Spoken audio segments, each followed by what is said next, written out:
Good afternoon, Mr. Berry. Nice to see you, and looking dapper in your foppery, I think is the expression. I'm just off a plane and just in a hotel room, just in time. Very good. Well, just to remind folks, we're here for another Sparkenation conversation. A Sparkenation is a spark that ignites passion, that leads to action, that changes what's normal. And today we thought we might continue where we left off in episode 13, this being episode 14. We were talking about how our hearts and our heads can be and should be allies. And as Allan and I were preparing for this, I was reflecting on, often in our conversations in the Wise Leaders community groups and other places, people say things like, I was following my heart, but then my head overruled me.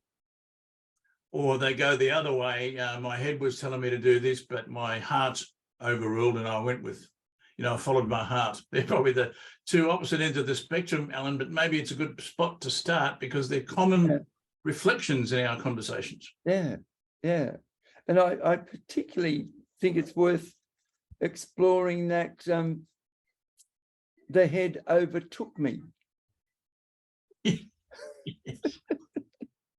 Yes, overtook or overruled is another. Overtook, overruled. Overtalked. Overtalked. Yeah, could be a thing. I know myself, and you've been a big help with this, with that wonderful little video of yours. But and when I was in hospital recently, I spent more time thinking about this. I've actually got very good at quietening my mind. Right. Part of it's your wonderful peripheral vision I know what exercise. I'm with you.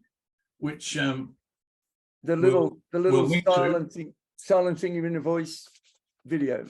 Yes. Yeah. Another one is just sitting in silence. Yeah. Which I personally have found a nice way to keep the head and the heart in alignment. Yes. If my heart is saying, go with this, and my head's not, I let silence take over, even for a day or two. Yeah. I'd leave it. I mean, we've talked about composting as one of the 13 pillars of our conversation. And so that's a part of it too. It's just letting things sit for a bit, isn't it? Yeah. Yep. Simmer on the stove, as we say sometimes, because clarity arrives, doesn't it? Yep. Compost, just me being the nerd again, composting of ideas takes place most significantly during REM sleep. So when we go off to sleep at night, we drop into deep sleep. This is this quantum oscillation you've talked about it before. Well, that was the next thing I was going to talk about. Yeah. A wonderful expression, I must say. Isn't it a great term? Quantum oscillation. Yeah. When we go to sleep, we go into deep sleep usually, and then we come up out of deep sleep into REM sleep, which is rapid eye movement. Yeah. And the rapid eye movement means that while we're sleeping, the brain's quantum oscillating. It's taking the 500 things I did today and the emails and the texts and the people I interacted with and the meetings I went to that are all over the place, and it picks commonalities in each of them and brings them together and weaves them together while we're in REM sleep. And then you get up in the morning and jump in the shower and feel the warm water on your back, and all of a sudden an idea pops and you go, I'm a genius. And the quantum oscillation does that during your REM sleep. Yes. Now, the other really important point is during our deep sleep, our immune function actually heals. Right. And then we get all this mental activity, and it's often said that our brain is at its most active during REM sleep. Interesting. And then after an hour or two of REM sleep, I drop back into deep sleep. Yeah. Hence, let me sleep on it I'll sleep on that one. Ian. is a good thing, isn't it? Yep. Yep. I'm saying now, look, I might sleep on that for a night or two. Yep. Yep. We Uh, do some of our best work while we're sleeping. Frederick Harron's wonderful insight that clarity is the answer no matter what the question. I love it. Who was it who said that? Frederick Harron, a Swedish-based professional speaker, Mr. Creativity, a good guy. I met him a few times when he was based in Singapore. But yeah, when we're uncertain and our heart is saying, go do this or follow this or whatever, or our head is saying that and the heart's not sure, sleeping on it, having some silence, composting, quantum oscillation, is a wonderful thing to do, because clarity comes. It's a bit like possibility. I'm finding more and more as I let go the need to make things happen. Yeah. The more possibility reveals itself. Yeah.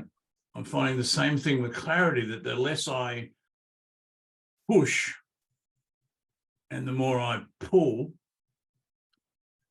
the greater the clarity sort of reveals itself. And also what I'm finding of recent times, because I've slowed down the pace of my life. I discovered a while back I was going too fast for my own rhythm, Alan. Yeah. And Gosh, I think there's a potential. There's a few people in the world going, yes, Ian, I understand what you mean. It was part of living in the future. I made this definitive decision that thinking about the future was a good thing, but it's got its place. It's not a place to be there all the time. Yeah. We need to live in the now. Yeah.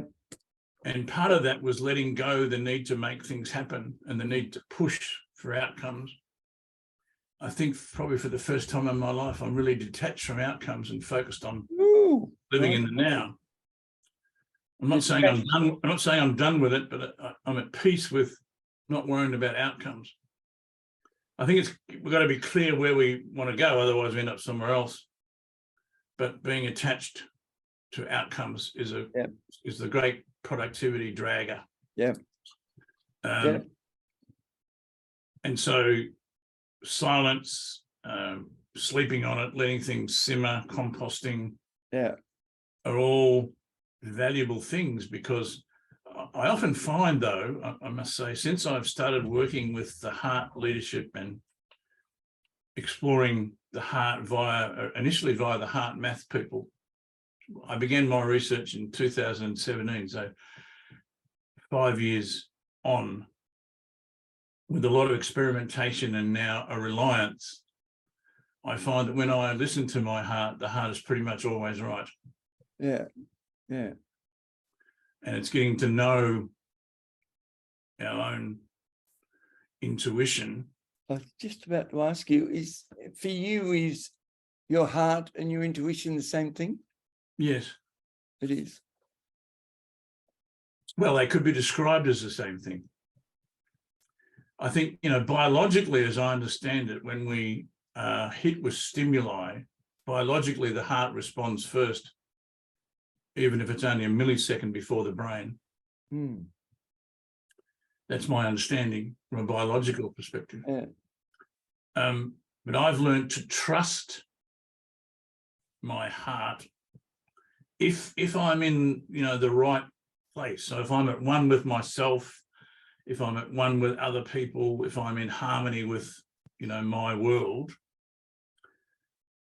and I'm letting things come to me like possibility and clarity, then the heart is on the money, and it needs the brain to work out the detail. That's my current experience. Ian, I love the term "letting things come to me." Can you say some more about that? Well, I'll give you a cricket analogy for those cricketers out there. As a batter, there's an expression that we talk about. We say, "Let the ball come to you." So often, as a batter in cricket, fast bowlers swinging the ball in different directions. there's movement off the wicket, so the ball looks like it's on a certain trajectory that it might move through the air or off the wicket or whatever, and there's a tendency to push at it. Yeah. Because that's when you get a nick and someone takes a catch behind the wicket. Yeah. Yeah. But if you let the ball come to you, you've eliminated that risk. Yeah. Yeah. And it's similar, I find, because we live in a world, according to quantum physics, I think it's absolutely right, we live in a world of infinite possibility. Yeah. So in every situation, there's countless possibilities as to what's next. And if we go searching for it like the cricketer goes, like the batter goes searching for the ball, we end up with a misstep. Yeah. But if we let it come to us, we make contact using the cricket metaphor. Yeah. I think it's the same thing with when we're faced with stimuli, particularly if it's a typical thing where there might be a flight or flee or freeze. I think the wonderful Graham Harvey added freeze to that equation. Yeah. It helps us to be calm in that moment and let possibility reveal itself, or let clarity become clear. Yeah. Whereas if we're rushing, going too fast for ourselves, or we're trying to make things happen or whatever, we miss that opportunity. And we often have a misstep, or we go the wrong direction. Yeah. Yeah. And the more I work with this, the more this is true for me. I'm linking that back to your comment about the peripheral vision quietening the inner voice.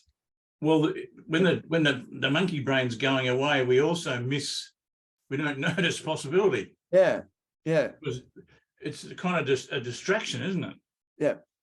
Particularly if we're thinking fight or flee or freeze. Yeah. My little neuroscientist says letting it come to me implies or assumes, quite rightly, that the eye is playing a big role, hence the visual cortex is playing a big role. Yeah. And the more the visual cortex plays the role, the less the mind chatter goes on. Ah. Yeah. Now, I also have a hypothesis and absolutely no science for it, Ian. But if I can operate and have a conversation with you with my eyes as the primary organ. So even if I'm on a telephone, I'm imagining you sitting in front of me. Yes. In fact, when I'm making important business calls, I always have a second chair. Yes. And it helps me keep my attention out of me on the other person. I imagine they're sitting in the chair. I sometimes have a photograph of the person on my screen. Yes. Yeah. But if I'm not near a screen or whatever, I try and visualize that person the last time I saw them. Yep. It also reminds me straight away of Benjamin Zander's wonderful idea of shining eyes. Yeah. Which, do you want to comment further on that? I'll put a link to it under this video. But yes, it's a wonderful expression, and there's about a 14-minute video that he does with a live audience. Because when we speak with people from our hearts, and they are responding to us from their hearts, you get shining eyes. There's a glint. Yep. There's a wonder in the eyes. I noticed this particularly in the mask period during the pandemic. Yes. You would see lots of people with very sad eyes. Yeah. Yeah. And it was always a joy to see shining eyes. Yeah. Or to make a comment to someone and see their eyes shine. Yeah. My wife has spent a lot of time in the theatre where it talks about how actors, lead with their eyes. Very much conversation with your eyes. Yeah. Which is what you're and what the you're interesting thing is good acting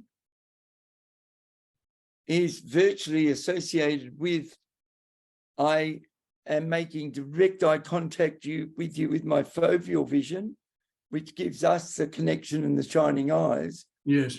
But good actors never lose their peripheral attention. No. They're always aware of where the other people are on the stage. They're always aware of the audience. And so they've got this big amount of visual processing gathering data. Yes. All of which pulls them out of their own. Yes. The wonderful, peerless Doug Maloof. Oh, yes. Bless him. In the very early days of my professional speaking, Doug gave me some advice that I adopted for more than 30 years. I've heard 40 people say that sentence. Well, his advice to me was, Doug was he was pretty outstanding. He was a wonderful man and a great mentor. But he said to me in my very early days, regardless of the size of the audience, always be at the door, always greet people and make eye contact, because when you get out there with them, you will see those eyes. Yeah. And you'll have allies immediately, and you talk to those people. Yeah. As well as what you're describing with the peripheral vision. But yeah, I found that right from the very first time. Just, I remember the next audience was about 1,000 people, and I quickly shook hands with as many people as I could. Go searching at for the door and looking for the eyes, looking for those shining eyes. I didn't know shining eyes from Benjamin Zander back then, but it was reassuring when you stood in front of them and to speak to those people initially. Yeah, I found it a wonderful insight, and of course it keeps you focused on them. Yeah. I say to many sort of people that are learning the art of professional speaking that whatever you can do that will help you focus on the audience will help you. So you need to know your content by heart. So you don't need to worry about the content out there. hit the play button and let it just flow out. It's too late out there. Yeah. And of course, a lot of people are still thinking about their content out there, which causes trouble for them and the audience. Yeah. But yeah, Doug's wonderful advice. And we know, of course, in some cultures, it's not appropriate to make eye contact. That's right. So there are lots of nuances here, but as a general rule, we do in the Western world anyhow, communicate with our eyes. Yeah, I think it's true. As best I know, it's true in all cultures. We all use our eyes differently. Yes. I don't know if I ever mentioned to you, but late 80s, early 90s, I did a huge amount of work in China and Asia, particularly.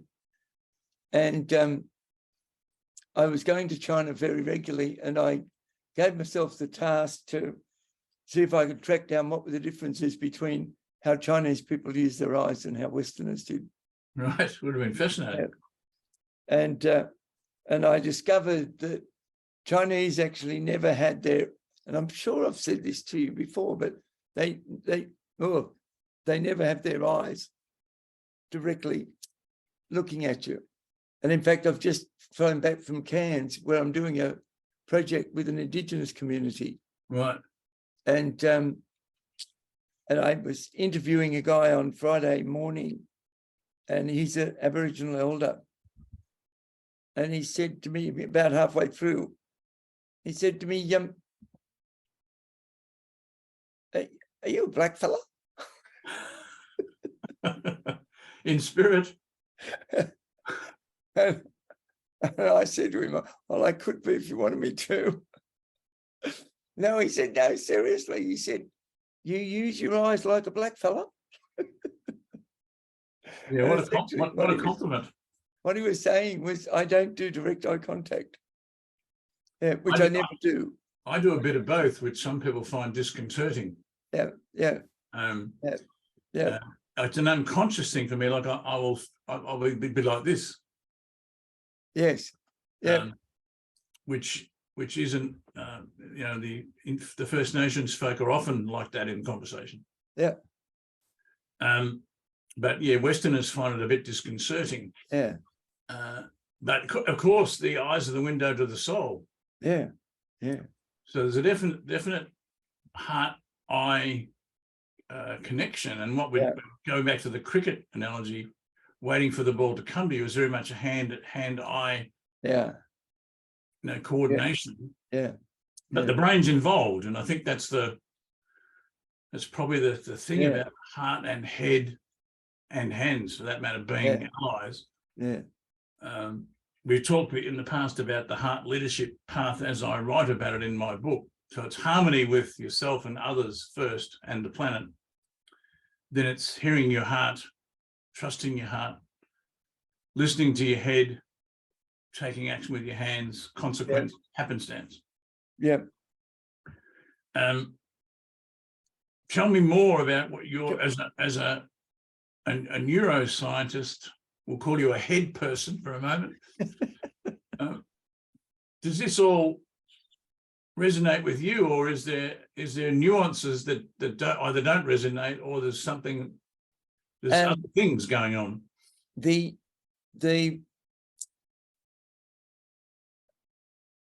distinction in the explicit description is that they're separate, whereas in neuroscience they're what we call a cybernetic circuit, that they're one. I would say that they're interconnected, not separate. Yeah. They're interconnected, but there are nuances, I guess, is what. Yeah. Took me 3 years, Allan, to distinguish heart talk from head talk. Right. Yeah. Part of that was a busy small talk chatter. Yeah. And getting past that. But in a very simple way of putting it, the heart is more feeling language. And I was struggling to pick up what am I actually feeling here as different to what I'm thinking. Yeah. Now there's a connection, of course.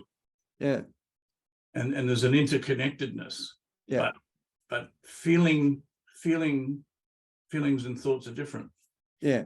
Going back to your very first opening comments about somebody coming to you and going, "Oh, my heart said one thing, but my head overrode." Yes. Which tends to be a male thing. Yeah. I wasn't going to say that, but thanks for saying it.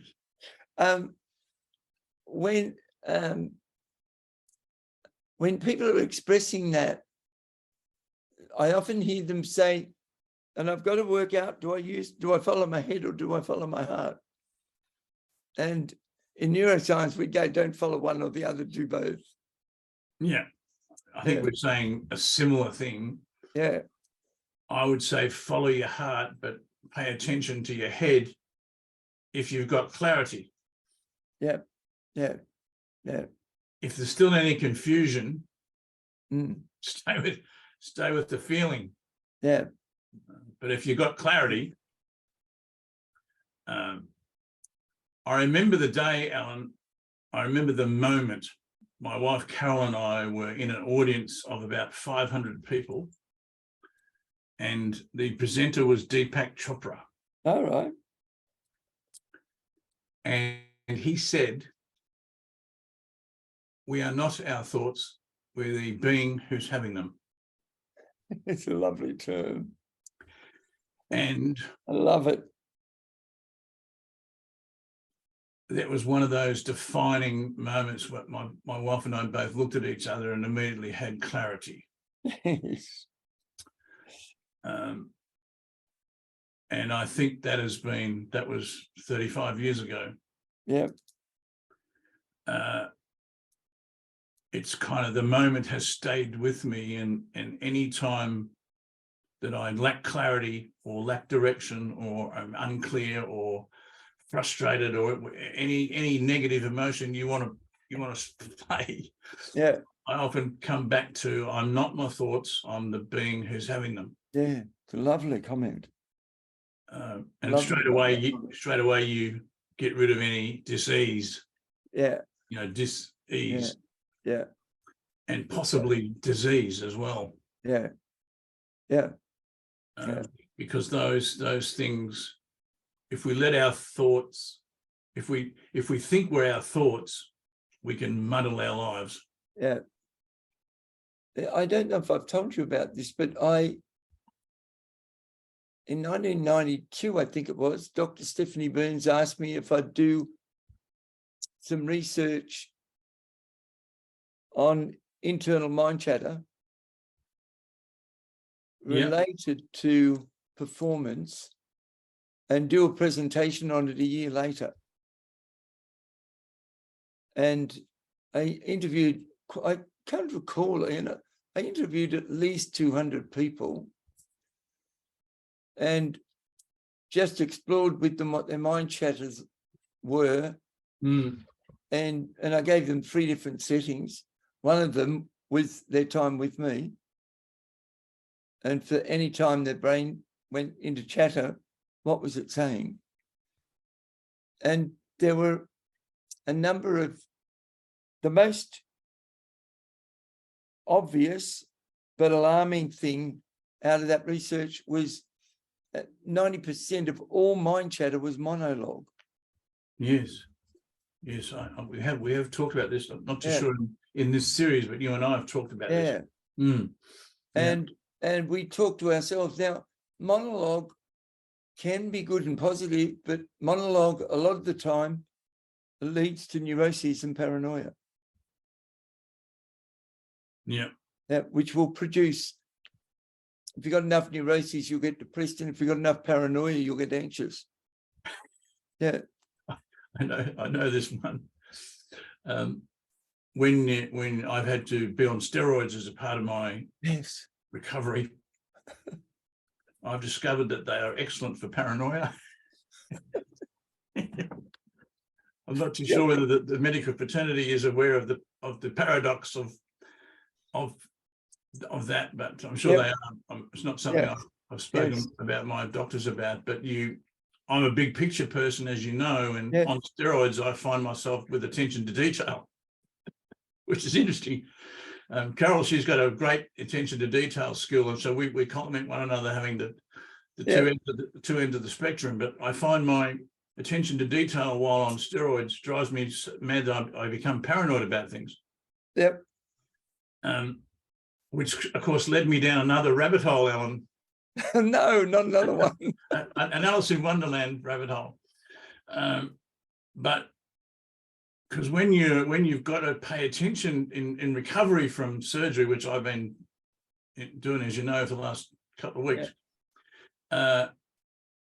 there's a lot of stuff to pay attention to in order to aid your recovery and make sure that you're doing all the things that you need to do. And what I found is I became paranoid about some of those things. When I got past the paranoia and just relaxed again, then, my progress resumed. I found my progress halted if I was paranoid. What did you do? What did you do in the moment when you noticed you were paranoid, and then you pulled it back and brought it back to relaxed? What were the? Well, I went back to my rhythm because I found 1 or 2 seconds. I was going fast again. Instead of operating at my best rhythm, paranoia made me go quicker. You start searching for that ball again. Just an interesting question. How important is the concept of pace to you, Mr. Berry? Yes, well, critical. Critical. Can I jump back in and read you a couple of things there? If you've got, and let's honour that it's steroid induced because of you've just post-operative, but if the steroids are producing a paranoia and heightened attention to detail, the paranoia and the heightened attention to detail means that your brain is actually converging. Yes. So instead of having your usual wide focus, it converges in and has a narrow focus. Yes. Now, the narrow focus stimulates the left hemisphere of the brain, which is actually produced by the left hemisphere. And the left hemisphere runs the sympathetic nervous system, which causes our stress response. Yeah. And you get more adrenaline, more cortisol, and now you're rushing. Yeah. And you're ahead of yourself. Yeah. That increase in adrenaline and cortisol reduces the healing of your immune system. Yeah. Yeah. Yes. Now I know this. Lo and behold. But it doesn't stop you becoming a runaway train. You've now got into my favorite conversation, Ian Berry. I know what have we as human beings got to do to close this gaping chasm between what we know and do? Can you give me the Ian Berry wisdom, 3 or 4 key steps I've got to do? Well, I can tell you that some of what I know. I can tell you that number one is deliberate action and practice. Yeah, I can tell you that number one is not getting ahead of myself. Yeah. As soon as you said that before, I know I've got to be in the moment. And I now have many triggers where I recognize when I'm not in the moment. And one of them is when I can see that I'm ahead of myself. Yeah. Another is when I, start thinking about what other people think of me. Oh, really? Yeah. Because that brings a fear back. Because as a general rule, I'm not interested in what other people think of me as a general rule. Yeah. When I say interested, it doesn't mean I don't care, but I'm not affected by what other people think of me. Yeah. When I'm at my best. Yeah. When I'm not at my best, I am. Yeah. Yeah. And so that's a trigger. As soon as I start thinking about someone's view of me or my situation, I know that I'm not on song anymore. Yeah. How do you pull yourself up on that? Well, I think you have to take notice of the nudge. Because it's easy to ignore. I'm finding that because I know I've got to do lots of things in order to recover and get back to my physical best. Yeah. Yeah. What's helping me is that, as you know, I talk about the 5 faces of a fully alive human being spiritually alive, emotionally healthy, mentally alert, physically active, and universally aware. At the moment, I've got 4 of those operating well, but the physically active piece I'm a bit down on because my body's had a massive trauma. Yeah. But recovery and paying attention, doing all the things that need to be done, and doing that at my own pace, not being ahead of myself, I know it's not only good for my health and my progress, but it's good for the soul and everything else. Yeah. And it's easy, and I guess because I've got heightened awareness, when I'm back to so-called normal, I won't have such heightened awareness, but I think I'm at a new level of, some people would say a new level of vibration. I'm operating at a different level. Therefore, I think I will recognize some of the traps, some of the pitfalls, probably better than I did before. There's always a positive to traumatic experiences when you think about it. Particularly when they really only involve ourselves and not other people. I'm grateful to the medical people did their best. Everything went according to plan, and now it's up to me. Yeah. And I think this whole thing that we're talking about, the heart and the head being allies, I think interconnected. You're saying the same thing. I don't. It's really just being pedantic. Really, I think we're saying the same thing. Yeah. Yeah. Yeah. Yeah.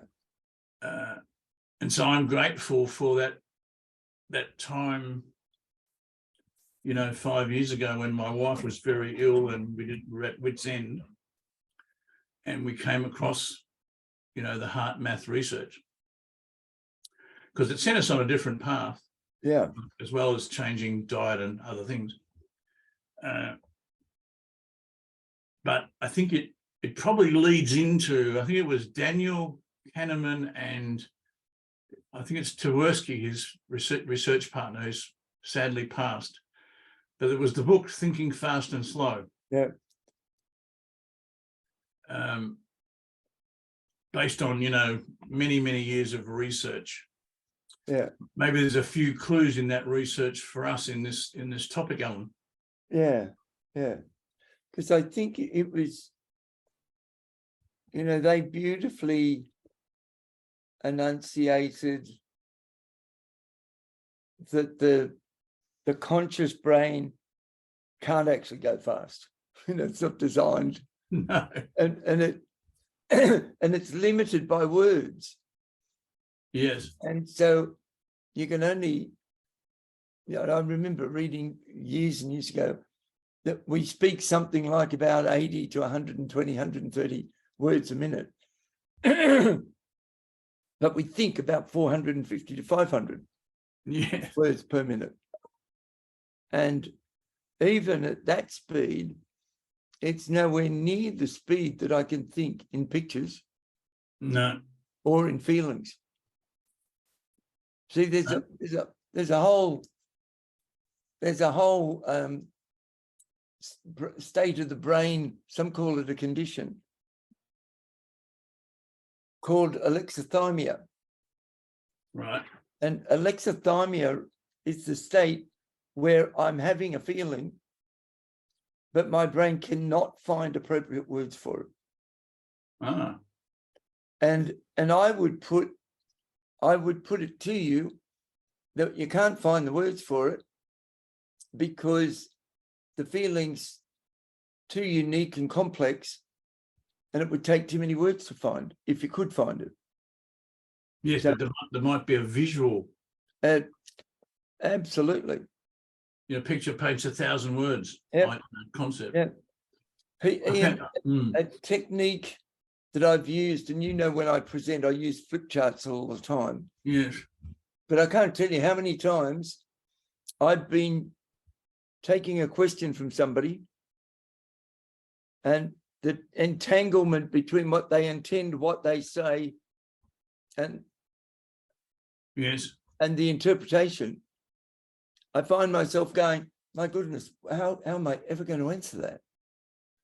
And whenever that happens to, I look intelligent at them and go, can I just repeat a couple of bits back to you?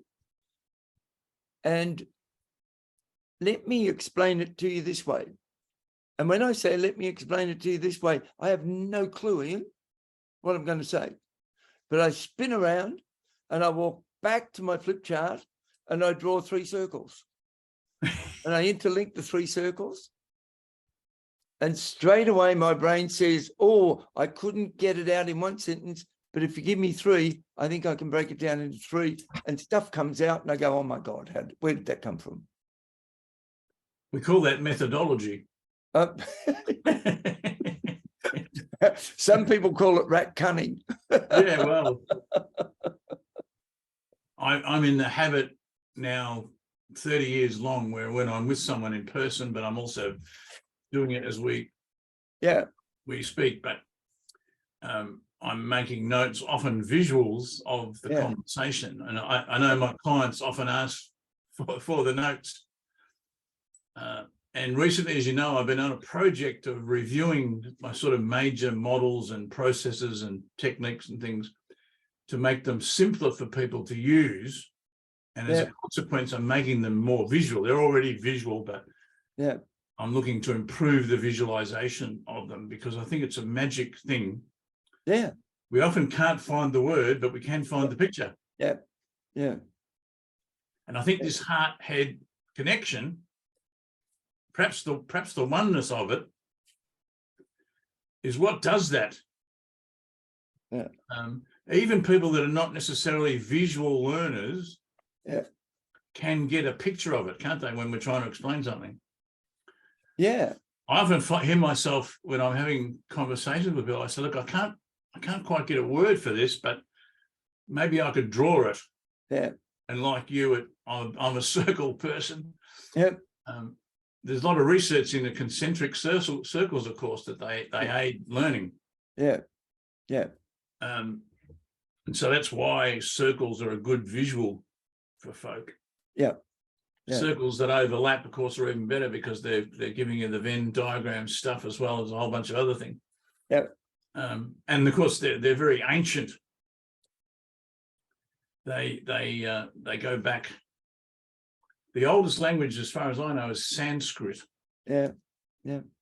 And circles were very much mandalas and mandalas, I recall. Yes.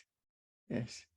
Being an interesting part of that whole philosophy. So, because when you draw two circles together, two mandalas, you end up with an acorn shape or a mandala. Yeah. As a consequence. Yeah. Yeah. That's how I created the idea of shared view. So you've got your view and I've got mine, but the mandala piece, the acorn bit, is ours. Yes. So you've got your view, I've got mine, but the bit in the middle is ours. Yep. The head of the part of doing that too. Yep. Some folk would call it alignment. Mm. But yes, as Kahneman and I'm pretty sure Tversky, found out, the conscious brain can't think fast.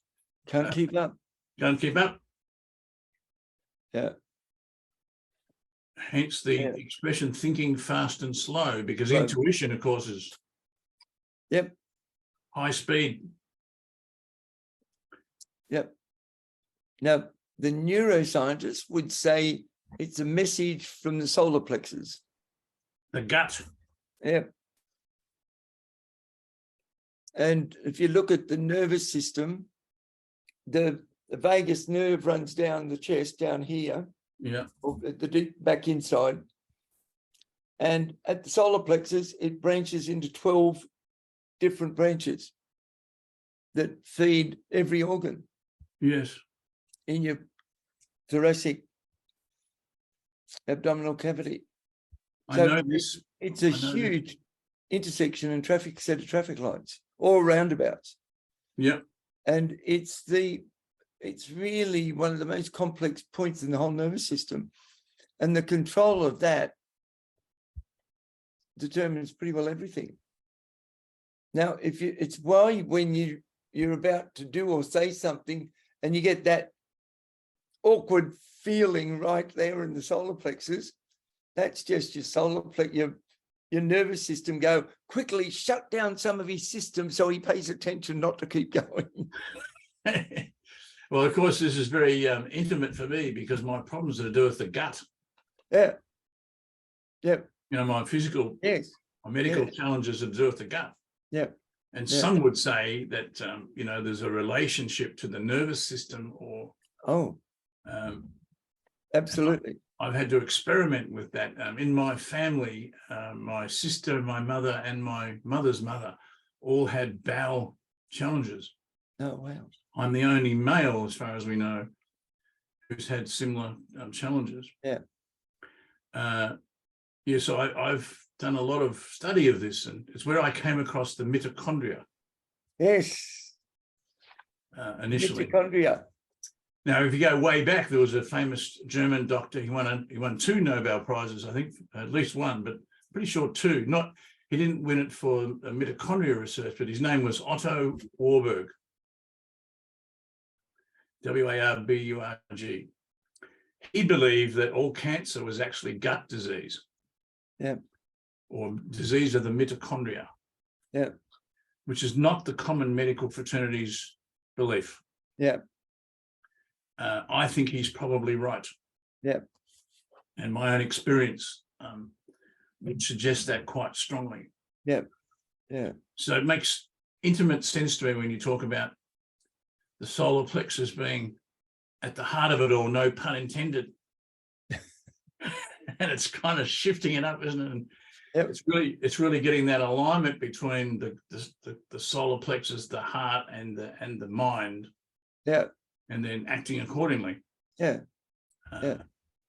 Yeah, we don't realize until most people are completely ignorant of gut health. Yeah. And of course, processed food is a killer of gut health. Yeah. It's why we have obesity and diabetes and other Yes. killer diseases, because we've stopped eating the right foods for us. Yeah. I've said this before in conversations. When I was a boy, there are no fat people. You know, there are some people that had diseases or whatever, but by and large. Yeah.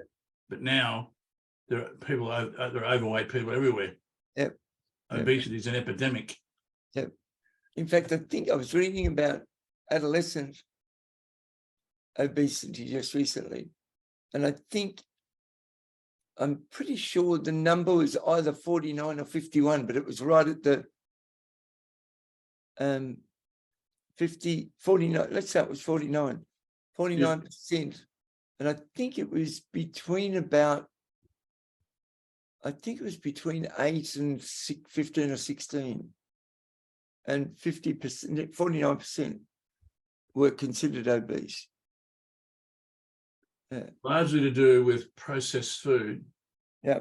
So we've now got big agriculture and big pharma, along with big finance and all the other bigs. Yeah. And interestingly, you know, a lot of the people that once owned tobacco companies now own food companies. Yes. And they're doing the same thing, misleading us all. Yep. And as a consequence, many people are sick or unwell, or certainly not at their best, because gut health is in serious disarray. Yeah. And I think all this sounds a bit off track, but it's actually very much on track. Because when we're having conversations and we're aware of, you know, truly self-aware of this wonderful body that we have, that does deteriorate as the older we get, and eventually we run out of gas. But when we're aware of well-being and health and so on, we have better conversations. Yeah. I think And when we have better conversations, it's another one that improves your health. In fact, I'm running a course tomorrow here in Brisbane, right, called Healthy Conversations, Healthy Culture. There you go. And there wouldn't be a single person in our WISE leaders community groups that wasn't focused on their health in some way. Yeah. Because we all know how critical it is to high performance. Yep. And I start tomorrow with a lesson on biology. There you go. Yep. Well, it's a good place to start. Yeah. And part of it's about, if we don't get the right ingredients in the body, and particularly the right neurotransmitters transmitting, we won't have healthy bodies nor healthy conversations. Yeah. Makes absolute sense, doesn't it? It's common sense the more you think about it, but it's not the common thing. Yeah. So hopefully, folks, as you're watching this, there's a lot of Alice in Wonderland rabbit holes that you can go down yourself in order to live a healthy life. Yeah. Because it's not only the key to good conversations, it's just the key to life in general. Yeah. And it's one of these faces, you know, if we're not healthy and well, then it puts pressure on the spiritual, the mental, the emotional, as well as the universal. Yeah. Probably maybe a good spot to sort of close off today, Mr. Parker. What do you think? What's your take? I'm just reviewing some of my notes. I think I want to go back to Dougie Malouf for my key message for the day. And always be at the door. Always be says at to the me, door. be present, be the approacher and the approachable, Yeah, be the connector, and be present. Bless Dougie Maloof. bless him. And a colleague, Nigel Risner, who I've mentioned a couple of times, because he says, when you're in the room, be in the room.